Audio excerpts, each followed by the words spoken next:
회개의 기준은 말씀으로 돌아오는 것이다 라는 주제로 하나님의 마음을 알아가도록 하겠습니다.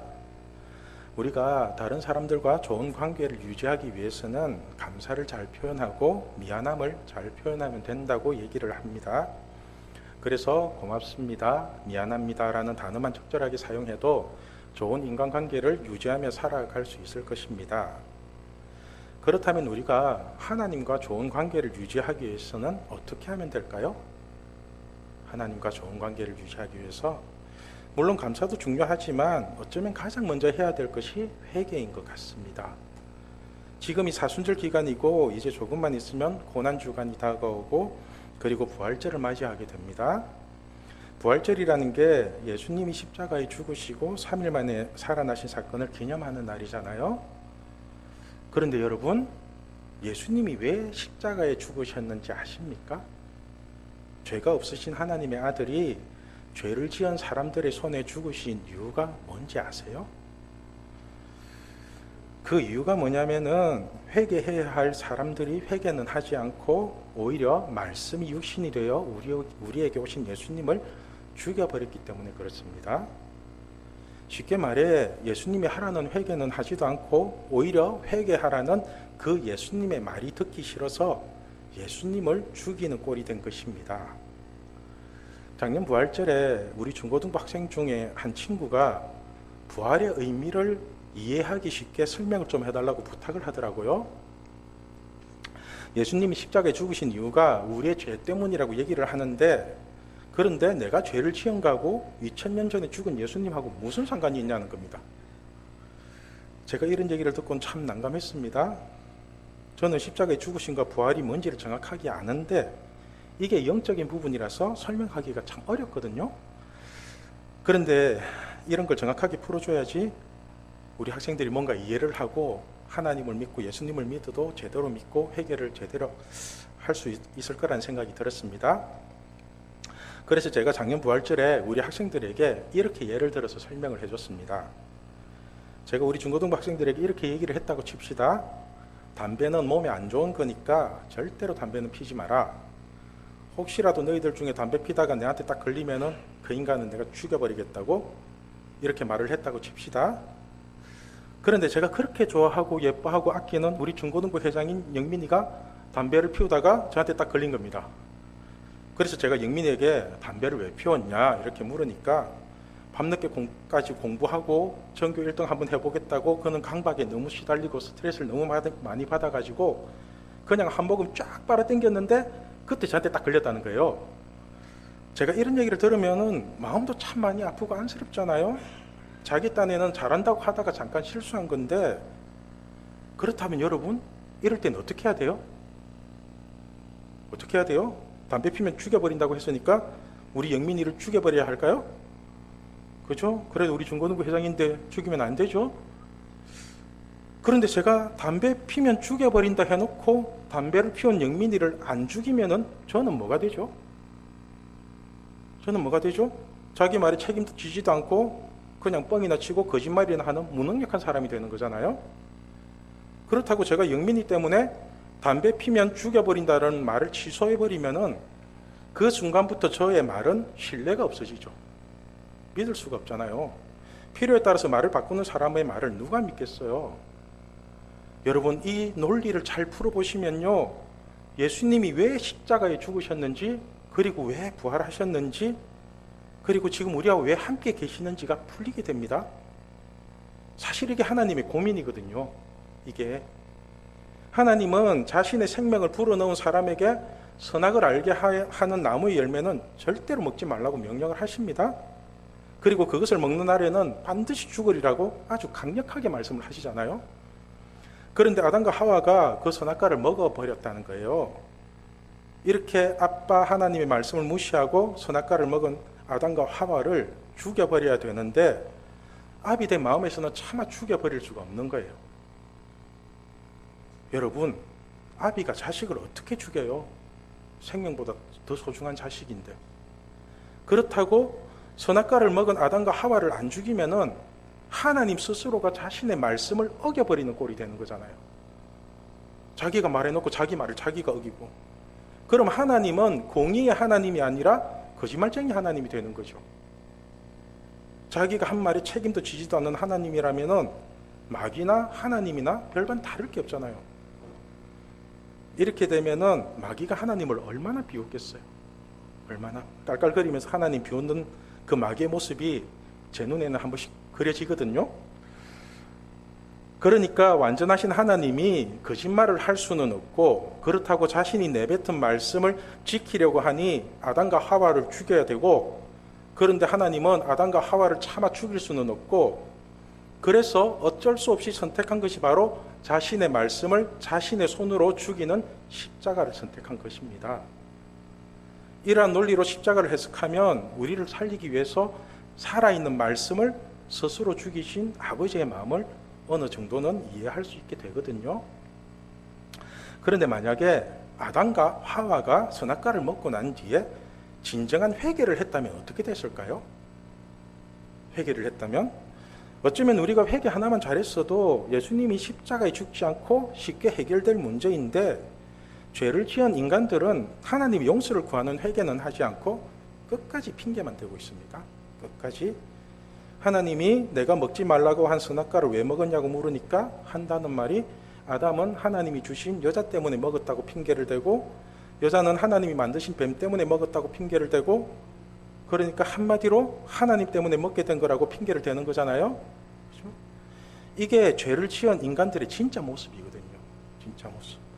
무슨 일이 생기면은 회개할 생각은 하지도 않고 끝까지 핑계를 대면서 다른 사람에게 그 책임을 전가시켜 버린다고요. 그래서 사람들이 회개하지 않는 이유는 선악과를 먹은 게 자신의 잘못이 아니라 그것을 먹도록 가만히 둔 하나님이 잘못됐다는 거예요. 하나님이 왜 가만히 뒀냐고. 하나님이 와서 말리면 되는데. 여러분이 생각하기에는 선악과를 먹은 인간이 잘못된 것 같아요? 아니면은 선악과를 만드시고 그것을 먹도록 가만히 두신 하나님이 잘못된 것 같으세요? 예를 들면은 이제 성인이 되고 대학에 입학한 친구들에게 제가 이런 말을 자주 하거든요. 대학에 입학하게 되면은 술 마실 일이 많을 건데 웬만하면은 술자리에 따라가지도 말고 술은 절대로 먹지 말라고, 술 먹어서 좋을 게 하나도 없다고 이런 얘기를 하거든요. 특히 남녀가 어울려서 술을 먹지 말라고 한두 번은 괜찮을지 몰라도 언젠가는 술 먹다가 반드시 안 좋은 일이 일어날 거라고 조금 구체적으로도 얘기를 해줘요. 그런데 제가 이렇게 경고를 하고 주의를 줬는데도 끝까지 저의 말을 무시하고 어떤 친구가 술을 먹었다고 칩시다. 그리고는 진짜로 안 좋은 일이 일어났어요. 그럼 누구 잘못이에요? 누구 잘못이에요? 술을 먹은 그 사람 잘못이에요? 아니면 술을 먹을 걸 뻔히 알면서도 쫓아다니면서 안 말리고 말만 한 제 잘못인가요? 그죠? 여러분이 생각해도 주의를 주고 경고한 사람의 잘못이 아니라 그 말을 안 들은 그 본인의 잘못이잖아요. 그런데 참 신기한 게, 사람들은 자신에게 안 좋은 일을 겪게 되면요, 자신의 잘못을 인정하고 회개를 하는 게 아니라 조심해라고 말해준 그 사람에게 왜 안 말렸냐고 덤비면서 끝까지 원망하는 경우가 많습니다. 그래서 이스라엘 백성들이 뻑하면 하나님을 원망하잖아요. 뻑하면. 잠언 19장 3절에 보면 이런 말씀이 있습니다. 우리 같이 읽을게요. 사람이 미련함으로 자기 길을 굽게 하고 마음으로 여호와를 원망하느니라. 그러니까 자신이 미련하게 굴다가 일을 다 망쳐놓고서는 마음으로는 하나님을 원망하고 있대요. 마음으로는. 사실 대부분의 사람들이 이러고 삽니다. 여러분, 우리가 어떤 잘못된 일을 겪으면 우리가 회개할 일이지 하나님을 원망할 일은 아니잖아요.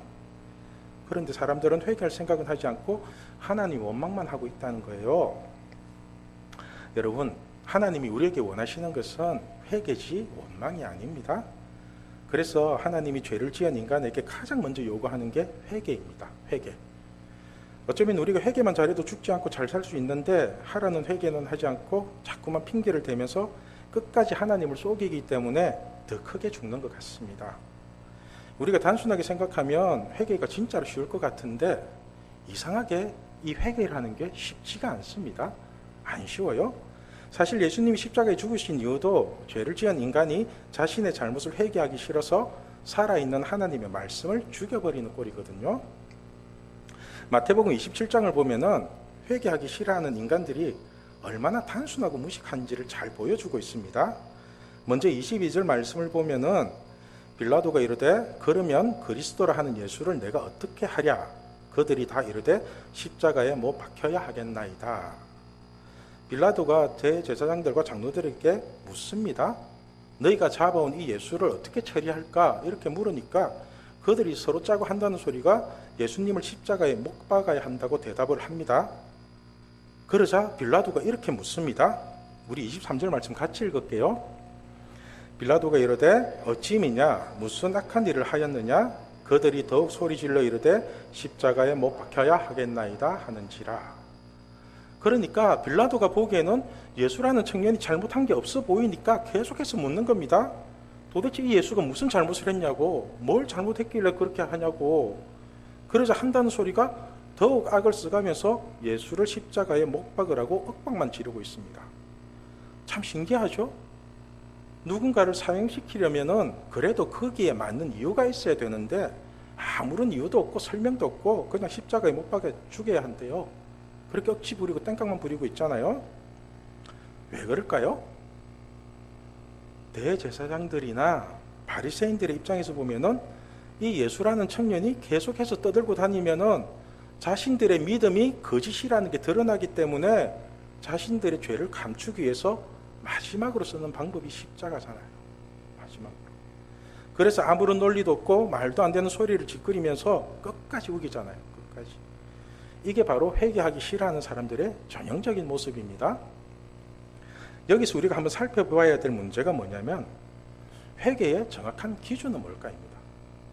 회개의 정확한 기준. 우리가 회개를 하기 위해서는 가장 먼저 해야 할 것이 뭐냐면은 자신이 잘못했다는 것을 인정하는 것입니다. 그런데 자신이 잘못했다는 것을 인정하기 위해서는 정확한 기준이 있어야 되잖아요. 내가 왜 잘못했는지 그 기준이 있어야지 잘못을 인정하죠. 정확한 기준이 없이는 귀에 걸면 귀걸이고 코에 걸면 코걸이에 거는 식으로는 절대로 회개가 될 수 없거든요. 여러분, 회개의 정확한 기준은 말씀으로 돌아오는 겁니다. 말씀으로 돌아오는 거요. 한마디로 이때까지 세상의 논리로 살다가 이것이 잘못됐다는 것을 깨닫고 하나님의 말씀으로 돌아오는 것이 진정한 회개입니다. 그래서 하나님을 믿지 않는 사람들은 말씀이라는 정확한 기준이 없기 때문에 서로가 맞다고 우기면서 싸우고 있는 것입니다. 그런데 문제가 뭐냐면 하나님을 믿는다는 우리들조차도 말씀을 기준으로 회개를 하는 것이 아니라 세상의 기준을 가지고 자신의 감정이나 서로의 감정에 호소를 하면서 회개를 한다는 것입니다.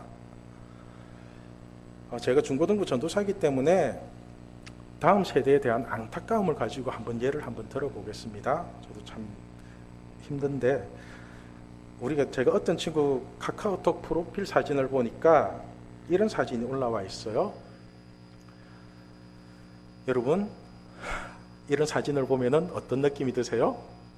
공부 싫어. 참 너무너무 불쌍하지 않나요?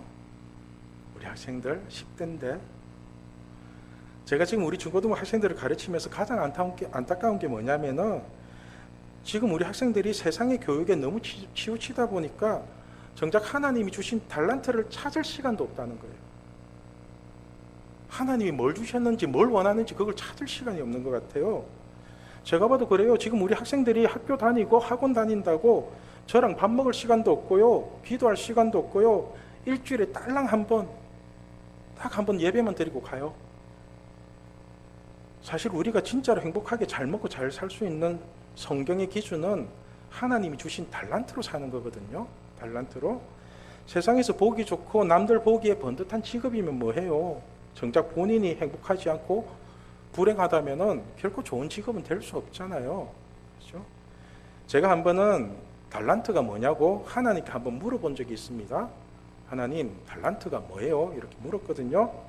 그때 하나님이 하시는 말씀이 달란트는 아빠가 자녀에게 먹고 살라고 준 하나님의 재능이래요. 아빠 하나님이 자식에게 너 이거 가지고 먹고 살아. 그러면 너 행복할 거야. 그렇게 주신 하나님의 재능이 달란트래요. 그래서 마태복음 25장을 보면은 하나님이 달란트를 나눠주실 때 자기 소유를 맡긴 것 같다고 표현을 합니다. 우리 14절, 15절 말씀 같이 읽겠습니다. 또 어떤 사람이 타국에 갈 때 그 종들을 불러 자기 소유를 맡긴 것 같으니 각각 그 재능대로 한 사람에게는 금 5달란트를, 한 사람에게는 2달란트를, 한 사람에게는 1달란트를 주고 떠났더니, 그러니까 달란트라는 것은 하나님이 소유하고 있는 재능을 우리에게 맡겨주신 거거든요. 맛집을 가보면은 그 집에만에 내려오는 독특한 비법 같은 게 있잖아요. 그죠? 그런 것처럼 하늘나라의 비법 같은 것을 우리 한 사람 한 사람에게 맡겨주신 게 달란트라고요. 그래서 하나님이 주신 달란트로 일을 하면요, 신나게 일을 할 수가 있습니다. 공부도 학원 다니면서 억지로 성적을 끌어올리는 게 아니라 그냥 장난처럼 공부를 하는데도 성적이 그냥 잘 나와요. 그게 공부의 달란트를 받은 친구예요. 나는 공부 싫어, 이런 친구는 공부하는 달란트가 없잖아요. 이런 친구에게 막 공부하라고 강요를 하고 윽박을 지르면 이 친구가 행복할까요? 어떤 사춘기가 오고요, 어떤 반항심이 계속해서 생긴다고요. 그런데 이런 친구에게도 하나님이 주신 달란트가 있다는 걸 아시죠? 반드시 달란트가 있습니다. 그래서 음악이나 예체능을 잘하는 것도 하나님이 주신 달란트고요, 장사나 사업을 잘하고 돈을 잘 버는 것도 하나님이 주신 달란트거든요. 그런데 이렇게 받은 달란트로 뭔가를 하면은 신나게 할 수 있는데, 그런데 세상의 기준은 하나님이 주신 달란트와는 상관없이 그냥 공부 열심히 해서 인문계 나오고 좋은 대학만 나오면 된대요. 그리고 그 다음은요, 무슨 직장을 구해주는 것도 아니고요, 알아서 좋은 직장 구해서 알아서 잘 먹고 살라고 내팽개치는 게 세상이거든요. 세상은 대학 나온다고 어떤 책임도 지는 게 아니에요. 여러분, 우리 학생들이 하나님께 받은 달란트로 살면요, 인문계를 가든 실업계를 가든 또 대학을 가든 대학을 안 가든 하나님이 길을 열어주시거든요. 반드시 열어주십니다. 세상의 기준으로 보면은 공부도 못하고 대학도 안 나온 사람은 아무런 가능성이 없어 보일지는 몰라도 우리에게는 하나님께 받은 재능이 한 가지 이상은 있기 때문에 하나님이 반드시 길을 열어주십니다. 반드시. 저는 우리 아이들에게 달란트를 주신 하나님을 믿거든요. 달란트를 주신 하나님을 믿거든요. 그래서 저는 우리 중고등부 학생들이 무조건 공부만 잘하는 것이 아니라 하나님이 주신 달란트를 가지고 자신이 하고 싶은 일을 하면서 행복하게 살다가 천국 가기를 원해요. 사실 달란트는 대학을 졸업하고 찾는 게 아니라 늦어도 10대 중후반에서는 찾아서 20대는 그 달란트를 가지고 현장에서 부딪히면서 두드려야 되거든요. 그런데 마귀는 하나님이 주신 달란트를 찾아야 하는 가장 중요한 10대를 학교라는 울타리에 가둬놓고 무조건 대학만 가기 위한 공부만 하게 만들어 버린 것 같습니다. 그래서 공부도 뭘 배웠고 뭘 아는 게 중요한 게 아니라 그냥 내신 몇 등급이냐가 중요하잖아요. 이게 어느 대학 갈 수 있는 성적인지. 학원도 학교 등급을 올리는 공부를 하는 거지 실질적으로 필요한 공부를 하는 게 아니거든요. 여러분 명심하십시오. 학교가, 학원이, 대학이 우리 아이들의 인생을 책임지는 것이 아니라 하나님이 우리 아이들의 인생을 책임진다는 사실을 명심하시길 바랍니다. 그렇다면 다음 세대를 준비하는 우리의 초점이 세상의 요구에 맞추는 것이 아니라 하나님이 주신 달란트에 맞춰야 되지 않겠습니까? 다시 말해서 우리가 이때까지 마귀에게 속아서 세상의 풍속에 쏟고 살았다면은 이제는 하나님의 말씀으로 돌아오는 진정한 회개를 하고 우리 아이들이 공부보다는 하나님을 잘 믿는 자녀로 양육하는 게 맞지 않냐는 겁니다. 지금은 TV로 광고를 하는 시대가 아니라 유튜브나 인스타그램으로 홍보를 하는 시대이기 때문에 서울대 경영학과 나오는 것보다 자신이 받은 달란트로 사는 게 훨씬 유리하고 돈 잘 버는 시대가 되었거든요. 지금 시대는 그래요. 우리 MZ세대들 보면은 보통 아닙니다. 휴대폰 쓰고 막 광고 올리고 무슨 홍보하고 굉장히 빨라요. 여러분, 우리가 말씀의 정확한 기준을 가지고 해결을 하게 되면요, 세상을 이길 수 있는 힘이 생기게 됩니다. 그 힘이 생겨요. 오늘 말씀 14절과 15절을 보면은 예수님이 이 땅에 오셔서 가장 먼저 하신 일이 회개하고 복음을 믿으라는 것입니다. 우리 14절 15절 말씀 같이 읽겠습니다. 요한이 잡힌 후 예수께서 갈릴리에 오셔서 하나님의 복음을 전파하여 이르시되 때가 찼고 하나님의 나라가 가까이 왔으니 회개하고 복음을 믿으라 하시더라. 여러분, 예수님이 갈릴리에 오셔서 하나님의 복음을 전파하며 하신 말씀이 회개하고 복음을 믿으라고 명령하신 것입니다. 복음이라는 것이 바로 하나님의 말씀이잖아요. 쉽게 말해서 예수님이 우리에게 가장 먼저 요구하시는 게 뭐냐면은 세상의 논리로 살지 말고 하나님의 말씀으로 살라는 것입니다. 다시금 그래서 때가 찼고 하나님의 나라가 가까이 왔으니까 회개하고 복음을 믿으라는 것입니다. 그런데 우리가 세상의 논리를 버리고 하나님의 말씀으로 살기 위해서 반드시 필요한 게 뭐라고요? 반드시 필요한 게 그게 바로 회개라는 겁니다. 회개. 그래서 먼저 회개를 하고 복음을 믿으라고 명령을 하시는 것입니다. 그러므로 회개의 진정한 의미는 우리의 잘못된 것을 고치는 것이 아니라 세상의 논리에 젖어 있는 우리의 마음과 생각을 하나님의 말씀으로 옮기는 것을 말합니다. 우리의 마음과 생각이 복음으로 들어가야 되고 말씀으로 들어가야 돼요. 다시 말해서 하나님의 말씀을 우리 삶의 기준으로 붙잡는 것이 회개의 시작입니다. 그래서 하나님이 원하시는 회개를 한 사람은 마음과 생각이 세상의 것들을 추구하는 것이 아니라 오직 하나님의 말씀을 추구하게 된다는 것입니다. 여러분은 지금 하나님의 말씀을 붙잡고 살아가고 있습니까? 아니면 세상의 흐름에 아무런 저항도 없이 그냥 끌려가고 있습니까? 오늘 말씀의 제목이 회개의 기준은 말씀으로 돌아오는 것이다입니다. 지난 시간에도 잠깐 말씀을 드렸는데 제가 우리 중고등부 학생들에게 받은 충격이 참 많은데 그 중에 하나가 뭐냐면은 찬양이 기도로 바뀐다는 게 뭔지를 모른다는 것이었습니다. 제가 이 얘기를 듣고서는 진짜 신선한 충격을 받았거든요.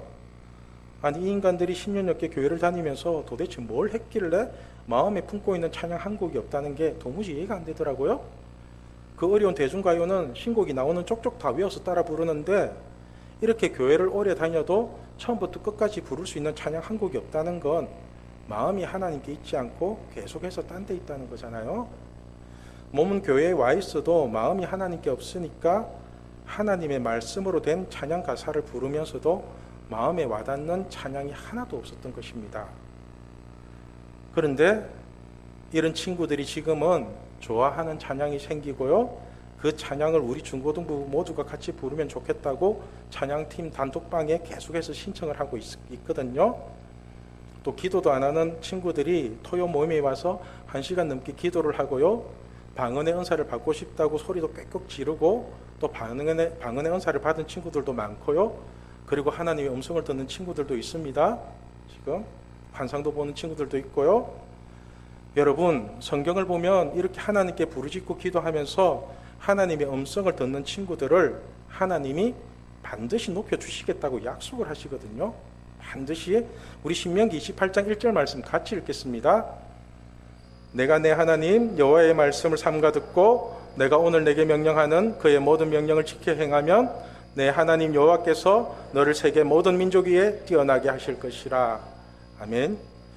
여러분, 우리가 하나님의 말씀을 삼가 듣고 하나님의 말씀을 지켜 행하면은 하나님이 우리와 우리의 자녀들을 세계 모든 민족 위에 뛰어나게 해주신답니다. 하나님이 그렇게 해주신대요. 그러니까 우리가 이 말씀 하나만 붙잡고 이 말씀을 기준으로 회개하고 돌아온다면 하나님이 높여주는 기적을 반드시 맛보게 될 것입니다. 반드시.